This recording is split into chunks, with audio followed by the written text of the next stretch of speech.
Hello guys, welcome to my channel. So, 'రట్పట్ చెక్' అంట ఒకడు. సో, యాక్చువల్లీ నాకు తెలీదు. మనం జనరల్‌గా రివ్యూ అంటే ఎవరేదైనా 'బార్బెల్ పిచ్ మీటింగ్' చూసినా నేను, 'పూల చొక్కా' చూసినా, ఈవెన్ 'రవణ్ ఫర్ యూ' రివ్యూస్ కూడా చూసినా. బట్ ఈ 'రట్పట్ చెక్' అంట. 'రట్పట్ చెక్' ఒక యూట్యూబర్ ఇంతకుముందే వీడియో చేసిండు. అది చూసిన తర్వాత నాకు అర్థమైంది ఏందంటే, మనోడు మనోడి లెవెల్ ఎట్లా ఉందంటే, మనోడి అహంకారం అనాలా, ఇంకేమన్నా అనాలనా, ఆ మాస్క్ తీస్తే బాగుంటది. ఆడి ఫేస్ చూస్తే అసలు బాగుంటది గానీ, ఫేస్ దాచిపెడతాడు. ఆడు మొత్తం మాస్క్ కట్టుకొని ఉంటాడు. అది ఎందుకో మరి తెలీదు. సో, మొత్తం మాస్క్ కట్టుకునే వీడియోలు చేస్తాడు. ఫేస్ తీస్తే బాగుండు. బార్బెల్ గాని కొందరు రివ్యూ చేసినా గానీ, కొంచెం సజెషన్ లాగా ఉంటది. డైరెక్ట్ సజెషన్ లాగా ఇచ్చినట్టే ఉంటది. లేదంటే కొంచెం కాంట్రోవర్సీ చేసినా గూడా సినిమాను, సినిమాను క్రిటిసైజ్ చేస్తారు గానీ, హీరోని క్రిటిసైజ్ చేయరు. హీరోల పర్ఫార్మెన్స్‌ని ఎవరు గూడా 'ఎన్టీఆర్' గారు బాగా చేసిర్రు. 'హృతిక్ రోషన్' బాగా చేసిర్రు. స్టోరీ బాలేదు. ఈళ్ళు యాక్టింగ్ బాగుంది. ఈళ్ళది బాలేదు. 'ఎన్టీఆర్‌కి' యాక్టింగ్ రానట్టు వీడు ఏం మాట్లాడిండంటే డైరెక్టు యాక్టింగు "ఏహ్! బొక్కలా ఉంది" అన్నట్టు సంథింగ్ ఏదో అన్నాడు. అది వినిపిస్తా ఒకసారి వినండి. ఆహ్, అంతే. ఇంకెంతకు మించి ఏముంది చెప్పుకోడానికి. And this one was for the absolutely pure. అసలు దీనికి స్టార్ ఎందుకు? స్టార్ కూడా బొక్కే. ఏం స్టార్ ఎందుకు? స్టార్ కూడా బొక్క. అంటే స్టార్ అంటే ఈడు పూల చెక్క టమాటాలు అని చెప్పి కొందరు ఒక్కొక్కళ్ళు ఒక్కొక్క పద్ధతిలో రివ్యూలు ఇస్తారు. రేటింగ్ ఇస్తారుగా. వీడు స్టార్‌లు ఇస్తున్నట్టు. దీనికి 1 స్టార్ కూడా ఎందుకు బొక్క అని అన్నాడు. అంటే అంటే అంత లెవెల్ ఆఫ్ యాటిట్యూడ్ ఏంది? అంత అహంకారం ఏంది? 'వార్ 2' అనే మూవీ మరీ 1 పాయింట్ కూడా ఇవ్వడానికి అర్హత లేదా? సరే, ఓకే. Review okay. రేటింగ్ ఏముందనా? ఓకే. అట్‌లీస్ట్ స్టార్ మనం ఇవ్వడానికి ఏముందని అక్కడ? Just waste. Coming to the performances ఎవరియి బాలేదు. అందరి చండాలంగానే ఉన్నాయి. ఎవరియి బాలేదు. అందరి చెండాలంగా ఉన్నాయి అన్నాడు. అందరి అంటే ఎవరు? ఇంక్లూడింగ్ 'హృతిక్ రోషన్' అండ్ 'ఎన్టీఆర్' అందరియి వస్తాయి. 'అనిల్ కపూర్' అంటే పెద్ద పెద్ద యాక్టర్స్ ఉన్నాడు. యాక్టర్స్ యాక్టింగ్ పర్ఫార్మెన్స్ లేదంటే ఆళ్ళు యాక్టింగ్ కరెక్టే చేస్తార్రా. సినిమాలో కంటెంట్ లేకపోతే బాలేదని చెప్పు. యాక్టింగ్ వాళ్ళు ఏదైతే డైరెక్టర్ చెప్తారో అంత పర్ఫార్మెన్స్ ఇస్తార్రా. నీకు యాక్టింగ్ తెలీదు. నీకు ఏం మాట్లాడుతున్నావో తెలీదు. నేను రివ్యూ చూసిన తర్వాత వీని రివ్యూ అని అంటే ఒక యూట్యూబరు వీని మీద చేసిండు. ఎవరు ఈ మాస్క్ మాస్క్ అని కొడితే ఇప్పుడు రివ్యూ తెలిసింది. 'వార్ 2' రివ్యూ 'రట్పట్ చెక్' అంది. 'రప్పట్ చెక్' అనే యూట్యూబర్‌కు మీరు చూసే ఉంటారు. ఇంత దారుణంగా రివ్యూలు ఇస్తుర్రు. అంటే ఆడియన్స్‌ని అసలు మళ్ళా ఇంకొకటి ఏందంటే ఫస్ట్ ఇంకా స్టార్టింగ్‌లో ఒక 2, 3 పాయింట్లు మర్చిపోయినా. 'రవితేజ' ఇంకెవరో లిస్ట్‌లో ఉన్నారట. లిస్ట్‌లో ఉండడం ఏంది? సినిమా బాగుంటే లిస్ట్‌లో మంచిగానే ఆడతది కదా! నువ్వు చూడాలంటే నువ్వు చూడు, లేకపోతే చూడకు. నువ్వు ఇంకోళ్ళను అంటే నీ నీ నీ ఫ్యాన్స్‌నా, నీ సబ్‌స్క్రైబర్‌కి చెప్తున్నావా ఇండైరెక్ట్‌గా? కొందరు సినిమాలు చూడడం మానేస్తే ఇగ అంటుండు. నువ్వు మానేసి ఏందిరా ఇండైరెక్ట్‌గా?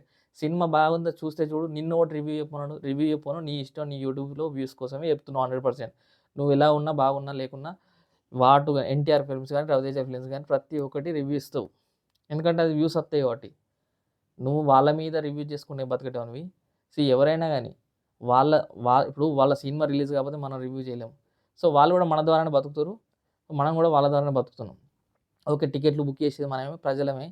అట్లనే రివ్యూవర్స్ కూడా ప్రజల కోసమే వీడియోలు చేస్తుర్రు. నేను తప్పు అనట్లేను. బట్ మరీ ఇంత దారుణంగా అయితే మాట్లాడడం కరెక్ట్ కాదు. ఫస్ట్ పాయింట్ ఏంది? 'రవితేజ' గారి సినిమాల్ని ఇక చూడడం మానేస్తారంట. ఆ! ఇంకెవరో అన్నాడు. ఇంకోళ్ళు ఒక్క నిమిషం ఇది బ్యాకెళ్తా. పేర్లు మర్చిపోయినా. మరి డిస్కార్డ్ ఈ అడ్వర్టైజ్ ఒకటి ఒక్క నిమిషం. ఫీడ్‌బ్యాక్ మనం ఎంత ఇస్తున్నా తీసుకోలేదనుకోండి, వాళ్ళు మూవీస్ చూడటం ఆపేసారు. సింపుల్ అంతే. నా లిస్ట్‌లోకి ఆల్రెడీ ఒకళ్ళు జాయిన్ అయిపోయారు. 'రవితేజ' గారు. మొన్నొచ్చింది కూడా అంతే ఉందన్నమాట. రొటీన్. ఆయనకి అర్థమైపోయింది. నెమ్మదిగా మార్కెట్ కూడా తగ్గింది. జనాల చుట్టం కూడా తగ్గించేసేస్తుంది. నెక్స్టు 'ఎన్టీఆర్.' నెక్స్ట్ 'పవన్ కళ్యాణ్' ఉన్నాడు. ఓవరాల్‌గా ముగ్గురిని ఇన్వాల్వ్ చేసిండు. 'పవన్ కళ్యాణ్' మూవీ 'ఓజీ' వస్తే రివ్యూ చెప్తాడా? చెప్పడా? చూద్దాం. ఓకే. నెక్స్ట్ 'ఎన్టీఆర్‌ది' లిస్ట్‌లో అన్నాడు. నెక్స్ట్ 'ఎన్టీఆర్‌ది' రివ్యూ చెప్తాడా? లేదా? చూద్దాం. అండ్ 'రవితేజ' గారు కూడా అన్నాడు మూవీ. నెక్స్ట్ మరి 'మాస్ జాతరకు' రివ్యూ చెప్తాడా? లేదా? చూద్దాం. వీడి రివ్యూస్ ముగ్గురియి మాత్రం చెప్పొద్దు. లిస్ట్‌లోకి వచ్చినాయి అన్నాడు. ఒకటి 'పవన్ కళ్యాణ్', ఇంకోటి అది 'ఎన్టీఆర్' గారు అండ్ 'మాస్ జాతర' ఇప్పుడు నెక్స్ట్ రాబోతుంది. 'రవితేజ' గారి మూవీస్ కూడా చూడడం మానేస్తా అన్నంత ఓవర్ కాన్ఫిడెన్స్ తోటి, అహంకారంతోటి మాట్లాడిండు. చూడండి, నెక్స్ట్ టైమ్ గిట్లా రివ్యూ చెప్తే మొన్నేమో అన్నావు కదరా అని చెప్పి మీరు కామెంట్‌లేసుకోవాలి. అందుకోసం ఈ వీడియో చేస్తున్నా. సీ రివ్యూ అనేది ఎట్లా చెప్పాలంటే సజెషన్ ఇచ్చేలాగా ఉండాలి. స్ లేదంటే ప్రేక్షకులకు మెసేజ్‌లా అంటే ప్రేక్షకులకు తెలిసేలాగా అంటే ఈ సినిమా ఎట్లా ఉంది? మీరు ఎందులో చూడవలసిన అంశాలేంటి? ఫస్ట్ ఒకటి సినిమా చూడొచ్చా లేదా? ఒకటి పెద్ద అదే 18+ చూడొచ్చా లేదా? అండ్ సినిమాలో కంటెంట్ బాగుందా లేదా? మ్యూజిక్ ఇవన్నీ చెప్పిన తర్వాత ఒకటేందంటే సినిమాకు సజెషన్ ఇయ్యొచ్చు. అంటే సినిమా ఇలా తీస్తే బాగుండు. ఇలా ఉంటే బాగుండు అని చెప్పొచ్చు. ఇలా ఉండకుండా ఉండాల్సింది, ఇలా ఉండకుండా ఉండాల్సింది చెప్పడం వరకు ఓకే. దరిద్రంగా ఉంది. సినిమా హ్మ్. యాక్టింగ్ దరిద్రంగా ఉంది. యాక్టింగ్ దరి ఇది మాత్రం నేను తీసుకోలేకపోతున్నా. ఎన్టీఆర్‌కు సంబంధించిన యాక్టింగ్ దరిద్రంగా ఉన్నాడంటే వాని నాలెడ్జ్ మోకాల్లో ఉందో, అరికాల్లో ఉందో అర్థమైతలేదు. సో, చాలా హర్ట్ అయిపోయినా ఆ వీడియో చూసిన తర్వాత. ఓకే. అది పవన్ కళ్యాణ్ అన్నా గూడా, ఎన్టీఆర్ అన్నా, ఎవరినన్నా అది మన తెలుగు హీరోలు అన్నట్టే. అది రవితేజని అన్నాడంటే రవితేజ సినిమాలు చూడ్డాడంట ఈడు. రివ్యూ ఏంటట. సరే ఓకే. గుర్తుపెట్టుకోండి. 'రత్పచక్' అది పేరేదో ఉంది. 'రప్చక్ చెక్' నేను మళ్ళీ కావాలంటే అందులో వాని ఛానెల్ పేరు ఇందులో ఏస్తా చూడండి. వాని రివ్యూ ఒకసారి మళ్ళీ చూడండి కావాలంటే మీరు. ఆల్రెడీ చూసిన వాళ్ళుంటే సో, ఏసుకోండి. నెక్స్ట్ టైమ్ 'రవితేజ' గారి రివ్యూ ఇస్తే. 'రవితేజ', 'ఎన్టీఆర్', 'పవన్ కళ్యాణ్'.